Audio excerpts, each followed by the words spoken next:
Welcome back to the How to Podcast series, where we bring on amazing podcasters from around the world. And today is no exception. Will is here. And what I love about Will is this is a gentleman who takes action.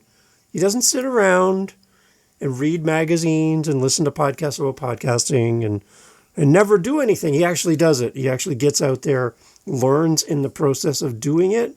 And in that, questions come up. Ideas are being looked for and some suggestions, and we're going to get into that today. You're going to meet somebody who's got an amazing podcast, travels around the world, does all kinds of great stuff. I'm living through him as he makes his content. Will, welcome to the How to Podcast series. Nice to have you here. Thanks for having me on, Dave. Appreciate it. Excellent. It's good to have you here. Tell everybody, okay, I'm in Canada, near Niagara Falls. Where are you? I'm in New Zealand at the moment. So I've been here for, 6 odd months. Was just planning on traveling. I actually just came because I had to use my visa before I got too old. And so I wanted to activate it and then potentially travel around. But I've ended up staying and got a position here at the moment, just working. But I'm using all that spare time to, explore as well. So that's worked out great for me. Where is home base for you? Like, where did you start from? I landed in Auckland. I've done a bit of crazy journey before, but I landed in Auckland, and then I was just applying for jobs. I wasn't too sure what to do because it was winter at the time, and then I ended up getting a job in a town called Dunedin, which is on the South Island. So I thought, I'll take the opportunity. Sounds good. So my background is in IT, so got this job opportunity luckily with a mining company. So I'm doing IT project work for them. But it's been great because they're really flexible with, booking holidays off. I'm a contractor anyway, so I don't get paid if I take time off. But that works well for me because I get to, flexibly look onto the map of New Zealand, work out where I want to go and explore, and then I can go and do that. So it's awesome. I don't feel too rushed and pressured to get all of this traveling done because, I'm here and earning money at the same time, which is always a bit of a problem when you're trying to travel, because that's always in the back of your mind as like you're not working. So which is a good situation right now for me. Awesome. Tell everybody about your show. Sure. So I've been going probably for just over a month now, so not too long. But it's called Wildlife Quests. So it's about it's about traveling. So I interview lots of different people that have done crazy adventures, had world records, I've done a few as well, which have been directors of films as well. But it's always around either travel or wildlife. So two of my favourite things. So whenever I've been traveling, wildlife has always been kind of at the forefront of that. When I go places, I'm always, in the back of my mind, is trying to find a particular animal that I know lives in that area. So kind of combining those two things.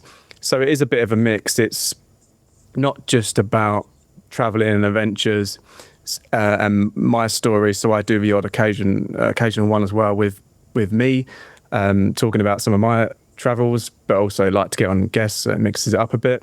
So I've got, it's very varied. So I've kind of got different scope. So as I say, adventurers, explorers, activists, or wildlife experts. Nice. It's been quite varied.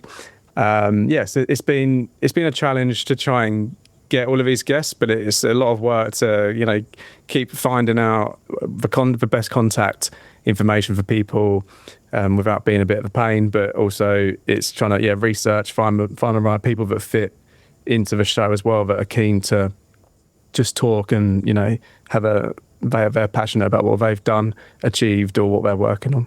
Okay, now this is a question I love to ask people, and I usually don't do it during a recording, but one of the questions I ask everybody is, how did you find the How to Podcast series, and how did you find me so that we could have this conversation? Can you tell everybody, how did you find the show? Yeah, so I was actually sitting at work, and the day when I decided I'm going to do this podcast, I'm going to start it, was the day I wanted to do it right, but I didn't know anything really about podcasting other than the fact that I knew what I wanted to do. I had a list of people that I'd met on my travels that I wanted to contact. So it was always in the back of my mind of starting a podcast. But I thought this is the time to do it. So I was at work and I was actually on Spotify, and I was just researching, a podcast about how to podcast. And then I came across your podcast, and I started getting really hooked into it, and it was really easy to listen to. And you brought on a few guests as well, talking about their experiences. And I was just at work kind of making notes for, I think I listened, must have been like all week. I was listening basically while I was working with my headset on. And I had a separate OneNote section, which was just from your podcast of notes about not necessarily do's or don'ts, because I that's what I liked about your podcast as well. It was just honest truths about things might work for some people and might not work for other people. And I just found everything kind of honest and helpful.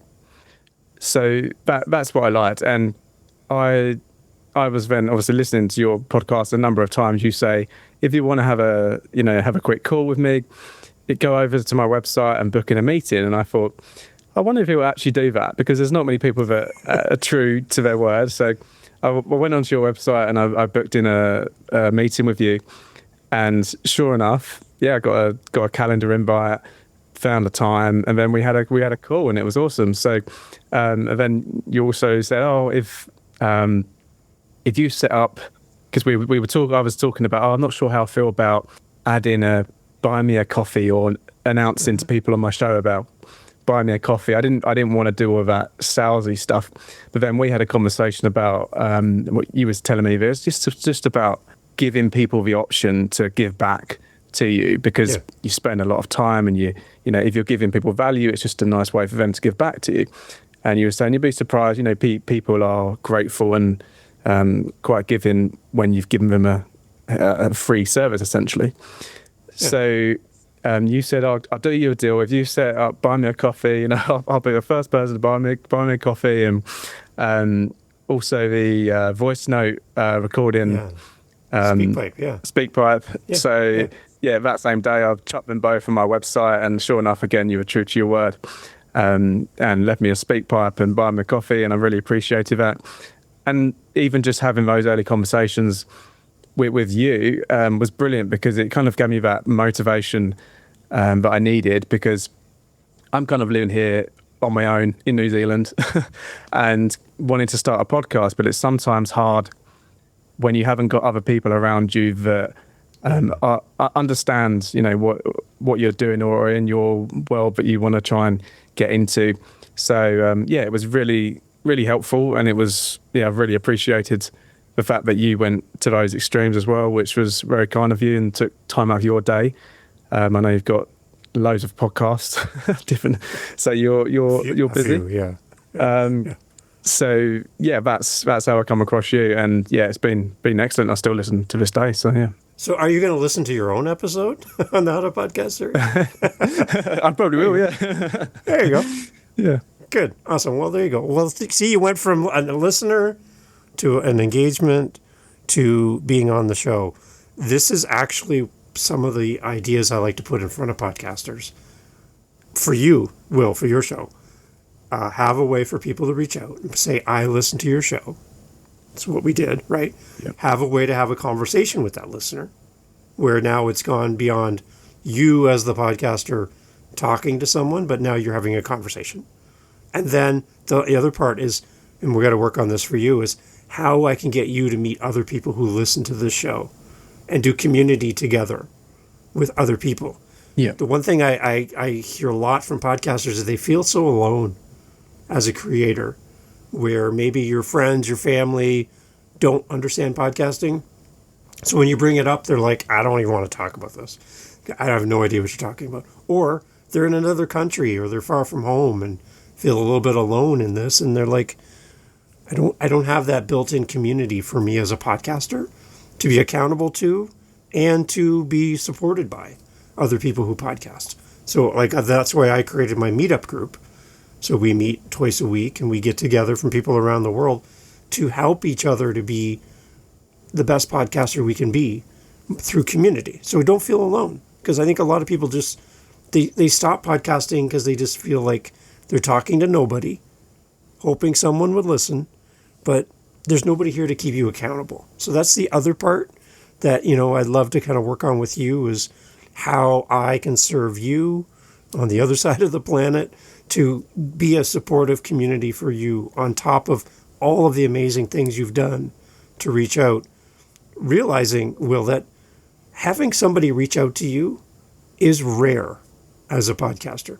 Everything that you've done and everything you just talked about is extremely rare for anybody to do as a listener of a podcast.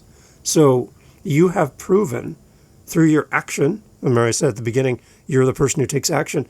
Everything you've done through your actions to get here today with me is amazing. And this is what I'm hoping for you, is you're going to have not only guests on your show, but listeners reaching out to you going, Will, I love what you do. I am putting my hand up. I'm one of your listeners. I'm one of your people. So as much as you're saying to me that you enjoy my show, I'm enjoying your show. So, right, in this moment, I am your community talking to you as a podcaster, just like you're my community talking to me. See what's happening here? Yeah, no, it's awesome. It's really kind of cool, right? Yeah. So, yeah.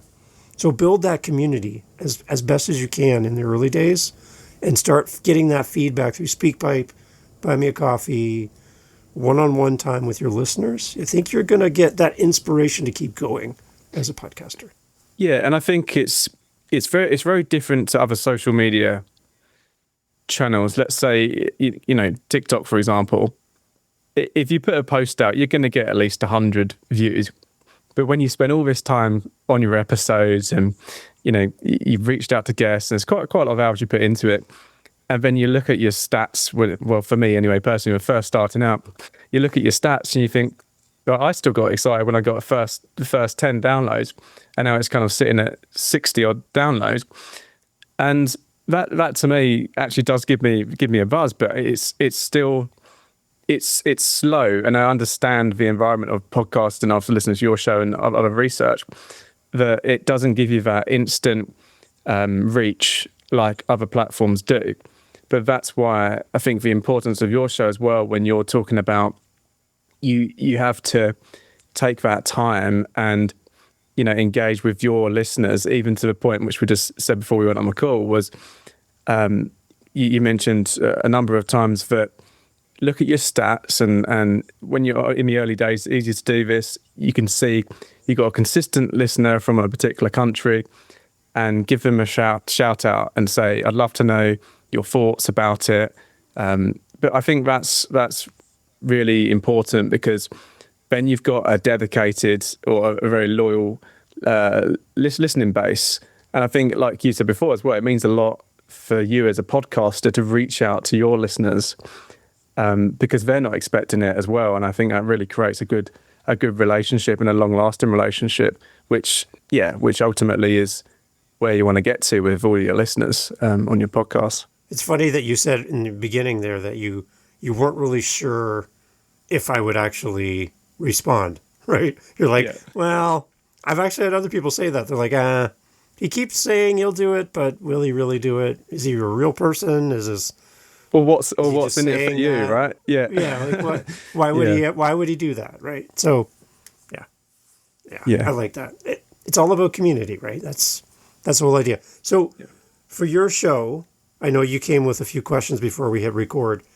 For your show, what are some things that you're really happy about that are going well?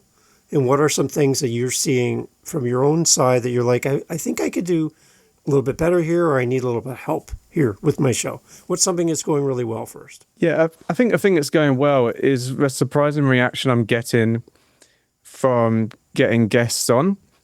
Although I know at the beginning I said that it's a lot of work reaching out to people, that's more around actually finding the right contacts. But people have actually got back to me. They're either saying, it might be a PA, depending on who I'm messaging, saying, this person isn't doing podcasts anymore or is taking a break, reach out in the future. But a lot of people have either said, yes, let's send me the link, or can you tell me a bit more about your show? And in the early days, before I had any episodes at all, obviously I wasn't putting a link to my Spotify or Apple podcast, because you kind of have to start from somewhere, right? So you have to say I've got this podcast, and lucky enough, those people didn't really want to see any of the historical stuff, so they gave me a chance, really. And from there, it's been a bit easier, because then I've been able to send links for other guests that I've had on my show, and that's already built up the fact that I am a brand, and I have this these episodes already live. And yeah, so the thing that's going well is getting hold of really, really good and interesting people. And I don't know if that's because I've sometimes capture a bit of a niche thing, which I do wonder if I'm just interested in a lot of this stuff. But then I think, if I'm interested in it, it's a big world. There must be lots of other people interested in it, right? But that's what goes through my head sometimes, is, am I just wasting time focusing on these things that I really am passionate about and interested in, but no one else maybe wants to listen to? But I'm not sure if that's the case. I think that might just be my own thoughts. But yeah, so finding those people, have really good episodes with them. Surprised that they show up on the show, and really respectful, and we have a good relationship, and it's really good engagement on their half as well. So that's what's going well. I think the thing that's not going well, not so much not going so well, more that I haven't found my right kind of direction, or my feet properly, of how I want to come across on my show, because I want to try and be natural. I want to try and be myself, but I find, especially when I'm interviewing people, it changes my personality a bit around the situation. So, for example, let's say Joe Rogan kind of goes in, doesn't really care what he thinks or anybody thinks, and he'll say what he wants to say. Maybe that's his personality. Maybe it's a bit of a show. Who knows? But that's why I'm kind of struggling, is to know about what sort of ground I want to be on when I'm talking to my listeners, if that makes to my guest, if that makes sense. So how to come across, how to ask those questions that sparks a deeper conversation, how to really dive into what they've said without kind of interrupting them, because there's times when they're talking and I think, I don't want to jump in now, but I want to tune in on something. I was interviewing someone who's living in Alaska, for example, and he mentioned this situation, but he was very casually just talking that, I had these dogs and I had to jump into water to save the dogs, and I had to shoot one, and then carried on talking.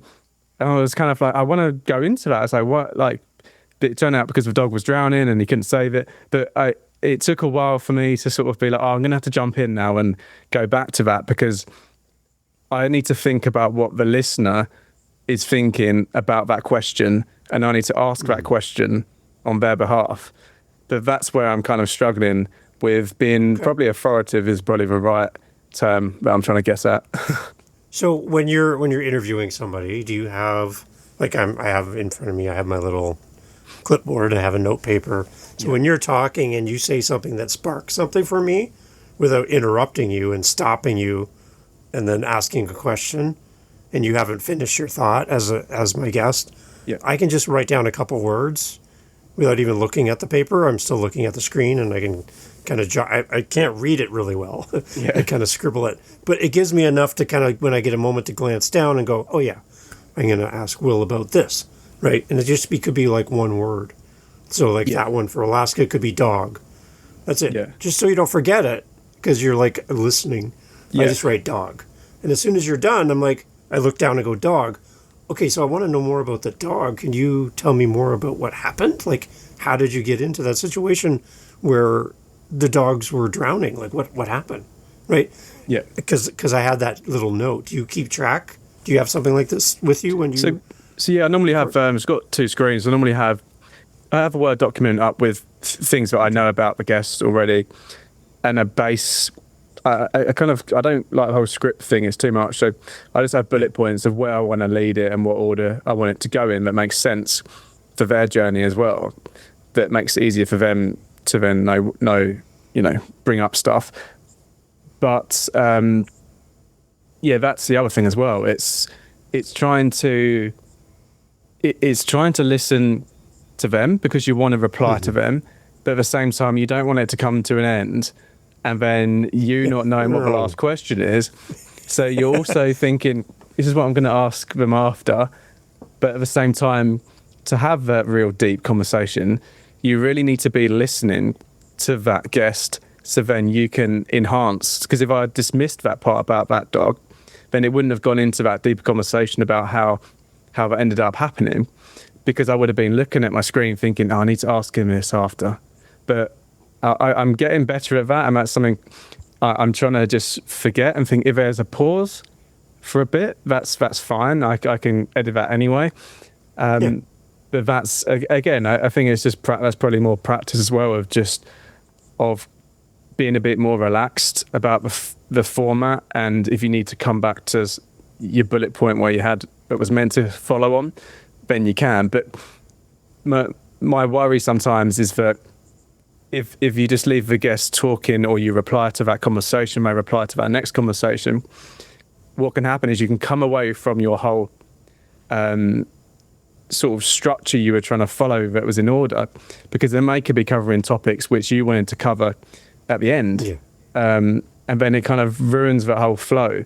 So that's something that also is something I'm trying to learn, as to how to control that as well. So not letting the guest just go wild, tell their story, the best bits right at the end or right at the beginning, but the opposite of what you wanted to do, essentially.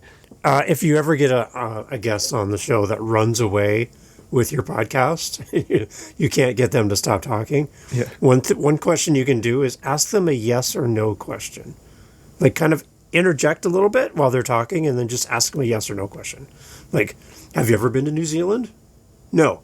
Okay. And in that moment, you now have control of the podcast again, because you broke up their thought. Great idea. They've been going too long. Just kind of interject a question like a yes or no. And then just that'll make them stop their thought. They'll answer your question, and now you have the mic. So that's a great way to kind of bring it back to you if you feel like you've lost control. Sometimes people will come on and they won't give you back the mic. You introduce them, and then they just run away with your show. So that's one of my little tricks that really works well, because it just kind of, it's like, oh yeah, it's my show, right? Yeah. You're on my show now. I'm not on your show. And that's really hard when you have podcasters on, because I've had some podcasters come on my show in the past because they're used to being the host. Yeah. They're not great at being a guest. So you're doing it right now. Well, be a guest on podcasts as a podcaster so that you can learn the other side of the microphone, right? Be on the receiving end. And that's a great way for you to practice, and it'll make you a better host by being a guest. So as much as you want guests on your show, you should also be a guest on other people's show. So for you, I'd find any travel podcast that you could be on and get on that show. And just be a guest, talk about your show, talk about your journey, bring value to that other audience, because it's a similar audience. Yeah. And you can leverage somebody else's hard work building their community. You can jump in there and you can benefit from someone else's hard work. You're on the How to Podcast series in front of people who talk about podcasts. Out of natural curiosity, they're going to come to your show and want to hear about you and follow you now because you're on here. So be a guest, be a host, and I think the combination of the two will make you a better host. If you only host and you're never a guest, I think you're kind of missing an opportunity to develop your skills as a podcaster. So keep that in mind. Yeah, no, it's something that I found on your show as well, and I keep hearing this over and over again, is that the best way to grow your podcast is to be on other podcasts, because, like I said at the beginning, they don't, or Spotify, for example, they don't push your podcast like they don't have algorithms like TikTok, Instagram, YouTube. So it's very different, and it's a different environment. So yeah, that's something I'm gonna work towards as well, is reaching out to people. I spend so much time reaching out to guests, but actually it's just as important to reach out to other podcasters. And like going back to your point, that it kind of it keeps you motivated and it keeps you focused on, well, keeps that excitement going, because there's other people that are podcasting. It's their love as well, and you've got a similar passion. And it's easy. I mean, this is a very, very relaxed conversation for me I'm having with you, because, we spoke before, and, you're a podcaster, and I'm an aspiring podcaster. So yeah, it's a nice conversation. There's not too much pressure involved versus, hosting a guest. So no, this is good. It's a great way to build up your skill set. And the other thing, being a guest, you don't know what the next question is.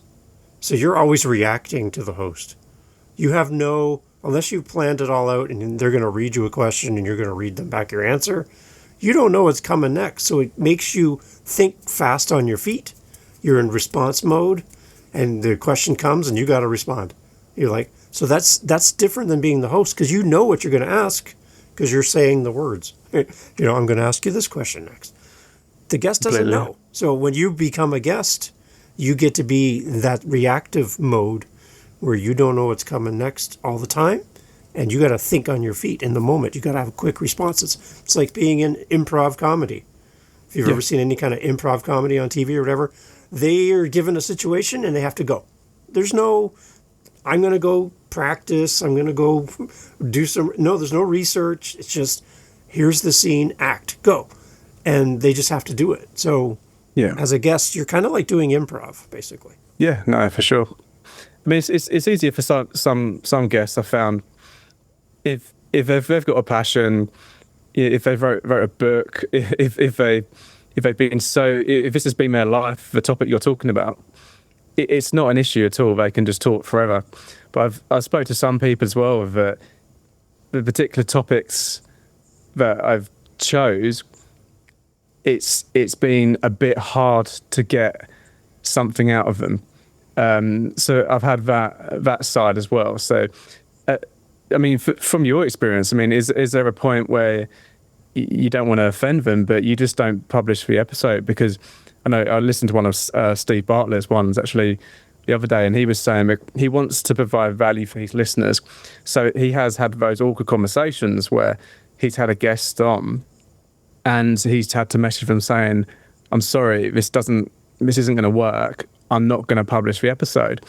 And it can upset people because it's taken their time out as well.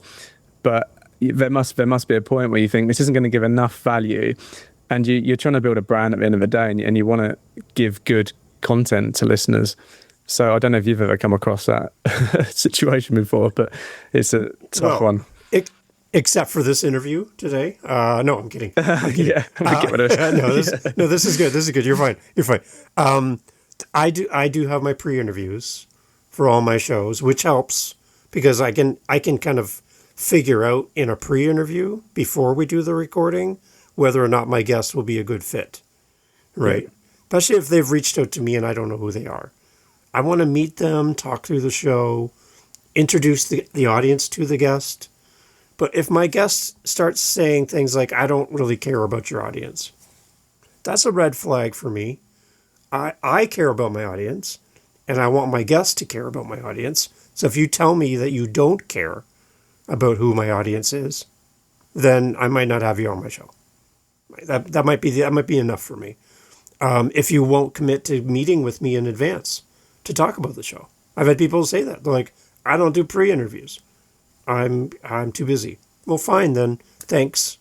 I'll pass. Yeah. I probably missed out on some really great conversations, but I put that in place for a reason. I want my podcast to be really good for the listener, right? Everything we do, you and I together, is for somebody listening right now. And if we can't even agree to have a conversation and plan out in rough form what we want to do for the person listening to you and I right now, then I don't feel like you and I are serving them. I think we're serving each other, which is still not bad. But if you can have some kind of pre-chat, even if it's just before you hit record, if you can't meet them twice, then meet them early, have maybe 45 minutes in a calendar, but 15 minutes is getting to know your guest and 30 minutes is recording. Great. Yeah. At least you've had a conversation. It's not like you come on my screen, Will, And 10 seconds later, it's like, welcome to the podcast, blah, blah, blah. Will, I don't know who you are. Can you introduce yourself? That just feels like we didn't prepare. Yeah. Right. And as a listener, I'm like, does the host even know the guest? Like, do they even know each other? Yeah. And it takes a little while to kind of get into the conversation. So that's one way. And the other thing would be if I had somebody on and all they want to do is sell, sell, sell. And they don't care about they don't care about me. They don't care about the guests or the audience. All they want to do is sell their product or service, their coaching program, right? And they're just a big commercial. I'm like, that's not what I do here. It's not. Other shows might do that, but I don't do that here. So no, that's not a good fit. That comes out in the pre-chat, right? It does. Yeah. It really saves. It saved my podcast many times just by doing that. Yeah, because some of the best conversations I've had as well were when I stopped recording because the guest was kind of like, oh, and then we had all these excellent conversations. I was like, oh, why didn't they bring that up when we were recording? This is like brilliant. But then I feel if I did spend more time in that pre-chat, they could have been more relaxed to begin with, and then potentially that could have come out as well. So yeah, that's something that because you've got to have, if you don't meet them before, like a separate meeting before, there is that kind of small talk because I've booked in 45 minutes, and I'm very wary that people aren't going to want to spend loads of time, and sometimes then they're not going to want to commit as a guest to do, a catch up or a pre-interview and then an interview. Yeah. So I've not done that, but I do think spending more time before I record is probably a good option there for sure. Anything like that builds the bridge between you and your guest is a good thing. Yeah. Yeah. What else are you kind of feeling you could use a little bit of help with your show? We chatted a few things before we hit record, but what else stands out for you right now in the moment that you're like, I wish this was a little bit easier for me? Yeah. So one of the things for me is that I'm quite a busy person. So obviously I have a job at the moment full time, but I've also, I want to spend a lot of time, while I'm in this country, exploring the country, and I have a few other side projects going on, and I do YouTube, so I have to edit the YouTube videos. One thing I didn't want to do is having the editing consume my life, because I spend so much time editing YouTube videos, and that's extremely time consuming. So I wanted to do a podcast. I wanted to do it consistently. I didn't want to start and then be one of these 2-weekers that, that after 2 weeks you had enough and that's it. So I was going to commit to it, and I was like, I'm going to record a bulk amount of the sessions, going to upload them, and then I'm going to have every week, I'm going to upload one without fail. So that's what I've been doing. But one of the most frustrating things, I think, is trying to find, or just going back a minute, was when I was researching the best recording solutions. Obviously, there's a number of them, Riverside and Squadcast, and then I ended up looking at YouTube and then watching some demos, and Squadcast came out because they merged with Descript, and Descript has its amazing AI features and all of that. So, you're kind of sold. You're thinking, this is what I need. This is a solution that I need. So I went with Squadcast, and the problem I've got is, like Riverside, is when, as you know, their selling point is that it records the audio and video locally, so you get the best quality. And then at the end of a session, you stop record, it uploads it to the cloud, so you get that good quality. But it also does a cloud recording, which is what I assume Zoom is the equivalent of. So that's as a fallback. The problem I've had a number of times is some of the guests I've interviewed guests in India, Alaska, and even in the US, but it's very inconsistent with when it finishes recording, because it's reliant on the guests leaving their browser open, number one, their machine not going to sleep. So all of those things, and it's a big ask when they've got to leave their machine open for an hour and the browser open to not close it, and you can't expect that of them anyway. So 9 times out of 10, these cloud recordings weren't even uploading. So I've still been editing the still been editing the cloud recording version of it, so a lower quality, in Descript. So there's some good features in Descript which help with the quality recording. But I feel like I'm spending so much time messing about with getting all that in line that I would be better off just doing a Zoom call, which was free, keeping the audio for that, and using a free tool like Audacity, for example, to do the audio editing or tweaking for better quality. So that's where I'm at the moment. It's not so much the money; it's just what am I getting from this platform. There's a few things that are handy, but I'm not gonna. I'm kind of still on the fence if to do audio only or audio and video for some of them. I've done a mix at the moment, but I think for consistency reasons, I'll probably just go for audio at the moment, unless that changes for whatever reason in the future. So I don't know if there's any big benefit of me, using these other tools, because at the end of the day, I just want good audio and I just want to have a conversation. That's really what it comes down to. So right now, behind the scenes of what I'm doing, on the left-hand side of my screen, I have your podcast. I can look over here and see it. I have you in a minimized window in the bottom right corner of my screen. And above you is my Audacity. And it's running and recording me locally while we're having this conversation. So I'm not using my vocal track from Zoom. I'm using Zoom to record.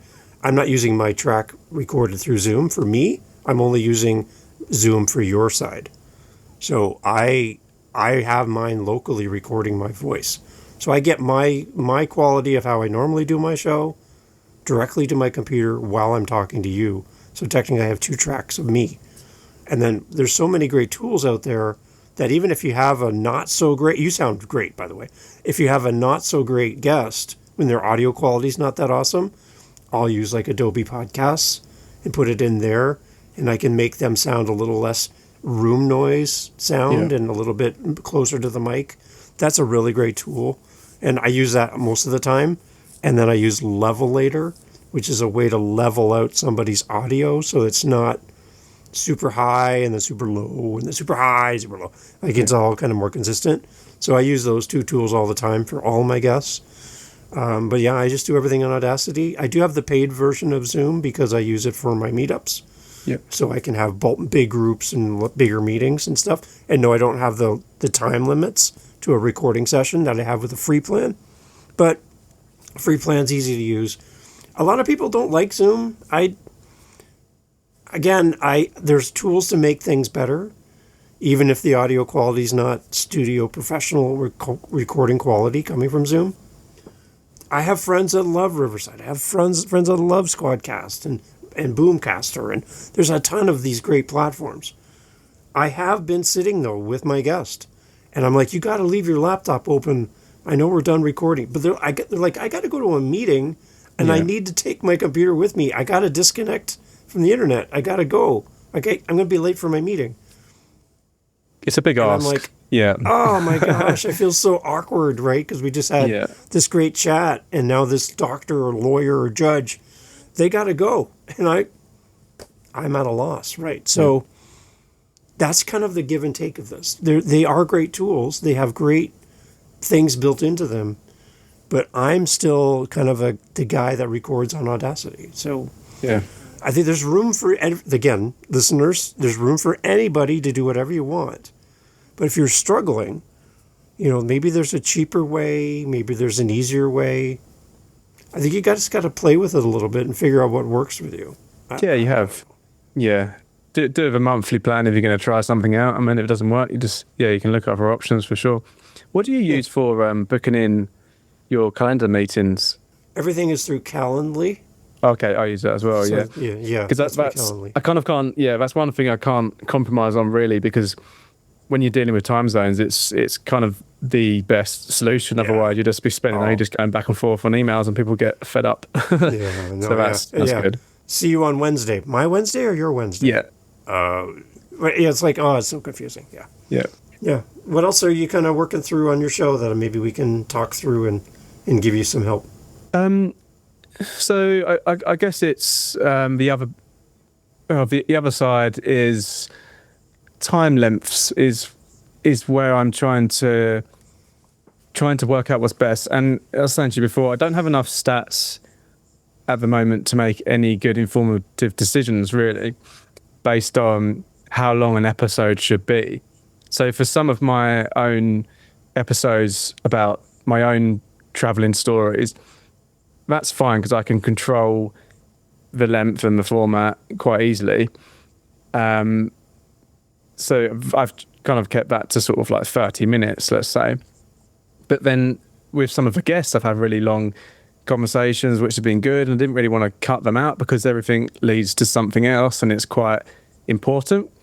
So they've been sort of an hour max, really, but they've always tended to be a bit longer. So looking at the stats that I do have at the moment shows that more people have been watching the shorter or downloaded the shorter episodes. But I don't know if that's just by chance, if that's just by the title I've given it and it's done better. So that's where I'm not sure of what works. But it's also, like I say, I don't want to just cut stuff out for the sake of it. I want to have good conversations. Something else I was going to look at playing around with was to try and almost talk. So when I've got a situation, for example, one I'm working on now, is that I went to Kakadu National Park in near Darwin in Australia, and I reached out to an Aboriginal lady that's doing all sorts of stuff with the community, and I thought what would be quite good is to tell a short story about how I got there, what it's like, what I saw, and then bring that guest on and keep a nice tight conversation. It could be 45 minutes, but then it gives a good contrast to that. And I've listened to similar episodes for another podcast, completely random podcast that just talks about all sorts of stuff, but they bring in a featured guest sometimes, and I really liked that format. So that's something I'm going to look at exploring as well, I think, to try. Okay. Yeah. So there's a thing of people are talking about that people's attention span is getting smaller and shorter. Yeah. But we'll go and watch a 2-hour movie, right? And we'll stay to the end. Unless it's boring, then we might get up and leave. But people will stick around for 2 hours straight, no problem. Stick up popcorn, they're good to go. So, we'll go to a 2-hour concert, no problem. We love the song, we love the band. We're going to stick through the whole thing. We're going to stay to the encore. Like, we'll stay extra because we love it so much. So this whole thing that it has to be like 5-minute episodes or small because people won't pay attention, maybe on YouTube and social media, that's more true. But podcasting has this built-in companionship thing, and people are generally doing something else while they're listening. You're listening at work. Hopefully you're not getting in trouble. But you're listening at work. You're doing something else, right? So you're a captive audience in the sense that you're already preoccupied with something else. So that's fine. If you do have like a 1-hour podcast and you find that through your Apple dashboard and your Spotify dashboard, you can see any episode you want. You can pick an episode and you can see everybody starts at 100% listen. And then at the 25% through, they start to lower. And then about halfway through your episode, they lower again. But 75% through your episode, they're like getting lower. And near the end, there's like a handful of people left. So you can see the scale of how long people listen. So there, you might look at a 1-hour podcast episode and people leave 30 minutes in. It could simply be that they drove from their house to their job, got out of the car, and they never came back. It's nothing against you. Great podcast. But I'm at work now and I can't listen where I work. So I don't come back. Yeah. So maybe if you notice a trend that in that one episode, everybody seems to leave halfway through, then maybe take a 1-hour interview and cut it into 2, which gives you 2 weeks of content. No, that's a good idea. You can just split them in half, right? And then you might have people listen longer to each individual episode instead of the entire 1 hour. Right? Yeah, I haven't dug into the stats too much actually like that. So that's a good idea to have a look at. I mean, recently when I'm doing longer road trips, I've been listening to very long podcasts, and to be honest, it's a pain when they finish because then you're driving and you got to try and put something on you want to listen to. So I really, I like the longer podcasts, but then again, it has to be of value. But sometimes, if you are just driving, you just want that background noise, even if it's just as simple as that. If you're driving on your own, so like you say, it could be a routine for someone that has a 30-minute journey to work, and that's just their routine. They listen to you. You put a podcast on, and they listen to that podcast that you released once a week. That's kind of where that's the ideal situation you want to get to. But it's trying to find your listener target audience, I guess. Well, we could talk about this all day. I know you got other stuff to do, but I would love to have you come back in the future. I'd love to. Yeah, definitely. Kind of do like a round 2 and kind of talk about some of these things, because there's people listening to us right now and they're like, oh my gosh, I feel like I'm exactly where Will is in my journey. I'm a brand new podcaster. I only have a few episodes. I don't know what the heck I'm doing. So it's nice to know there's someone else like me out there. So let's again remind everybody, Will, where we can find your show, and maybe is there a good starting point for a brand new listener? Where would you encourage them to start listening? Sure. So I'm on all the podcast platforms. So I host with Buzzsprouts that does that deployment to all of your major podcasts. So the podcast name is Wildlife Space Quests with an S, QUEST. And you'll find me. It's a green icon. So I kind of put a different picture in each episode, but the actual icon's the same. Nice. Just based on who the guest is or what the situation is of the episode. And at the moment, as I say, I haven't got loads of episodes. I think I'm on episode 8 or 9. 9 nice. now. So you could just scroll to the bottom and start watching the first ones for sure. That'd be good. Are you happy with your episode 1, Will? Are you happy with that first episode? Yeah, the episode 1 was actually one of me, because I wanted to do an introduction to who I was, why I started my podcast. So I was quite glad I went for that route, because then if someone does, because this is a problem, obviously it puts your newest stuff at the bottom, so it's not ideal. But if people do start with episode 1, then they can get to know me, where I've been traveling, why I'm doing this podcast, and what the podcast is going to be about. So that's quite good, and it's only a short one, but that would just explain a bit about the podcast and what to expect.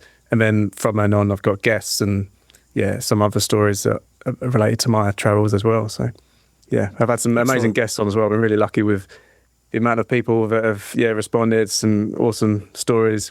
Recently, a Guinness World Record holder as well for first person who circled the Earth using human power. So he was rowing. So wow. Erdin Uruç, his name was. So Turkish guy who done that. So it was brilliant. So got some really cool guests, cool stories, and hopefully people can listen and enjoy it. And if people want to be a guest on your show, are you looking for guests still? Yeah, definitely. Yeah, I'd be keen to have guests on, especially people that have had wildlife encounters that they want to share, or travel stories that they've got, anything they're working on related to wildlife or travel. So that'd be great, definitely. I've been chased by a Canadian moose, so does that qualify? Oh, it does, yeah. Yeah, not a fun day, but okay, good. Very interesting. There you go. So so as you're listening, everybody go check out Will, check out his podcast. Leave him a SpeakPipe message. He'd love to hear your voice. So cool when that comes in. I had one today. It was so cool. And then also he's got to buy me a coffee. Will loves coffee, everyone. Like, come on. Fill up his cup. Keep him caffeinated so he stays alert at work. Send him some coffee as well. And leave him some feedback as well. I know you'd love to see stuff in your Spotify. You can leave comments right there for the episode. Type in something. Let Will know you're listening, where you're listening as well. I'm sure he'd love to see that as well. Will, thank you so much again for taking action. We talked about this. You don't just listen. You don't just take in the information, you act. And in the process of acting, you're getting there. You're getting the experience you need to keep podcasting. So cheering you on. 10 seems to be like one of the magic numbers where people try to get to 10 episodes before they decide whether to quit or not. So you're really close. This is great. You're doing really good. I'm not going to quit. Get past that number, right? Yeah. Keep going forward. If I can ever help you, let me know. Reach out anytime. And let's have you back on in the future, okay? No, I'd love to. And thanks for everything you're doing. Yeah, really appreciate it. It's been great catching up with you second time. So, yeah, keep this friendship strong as well. It'd be great. Excellent. Everyone, all information for Will, his show, and all the links in the show notes. As always, please go support a fellow brand new podcaster. Again, Will, congratulations on your show. Keep going. Keep doing your thing. Awesome. Thanks, Dave. Hey, thanks for listening to the podcast all the way through to the end. I love having these great guest co-hosts on the show to share their podcast with you. You have some homework to do. And what I'm asking of you is to go check out our featured guest co-host today. Go over and listen to their podcast. The links are always in the show notes. And I'd love for you to go and give them your love and support. And I think if we can all do that for each other, podcasting will be a lot more fun for all of us. So it's time to do what you've asked others to do for you. It's time to do for this guest co-host. Links in the show notes. Go over and check out their show and leave them a review, do the follow, go listen to their episodes in full, the entirety of an episode, which again shows to the apps that it's a good podcast because you're going there and you're staying to the end. It's probably one of the best ways you can help a podcaster grow their audience and be shown to more people is by simply going and listening wherever you listen to the very end, like you're doing right now here. This is the perfect way to signal to wherever you're listening on, this is a podcast worth promoting. And all of the apps want you to stay on as long as possible. So go over and listen to our guest co-host episode and leave them some feedback. If they have a buy me a coffee, send them a coffee. If they have a speak pipe, send them a voice message. If they have an email, send them an email. If they're on Instagram, send them a direct message. Do something to support our guest co-hosts. They've given up their time to be here with you, to be here with me, and we can give that back to them with time and attention, our love, our support. Thank you for doing all that for me as well. Here on the How to Podcast series, we'll talk to you soon for our next episode.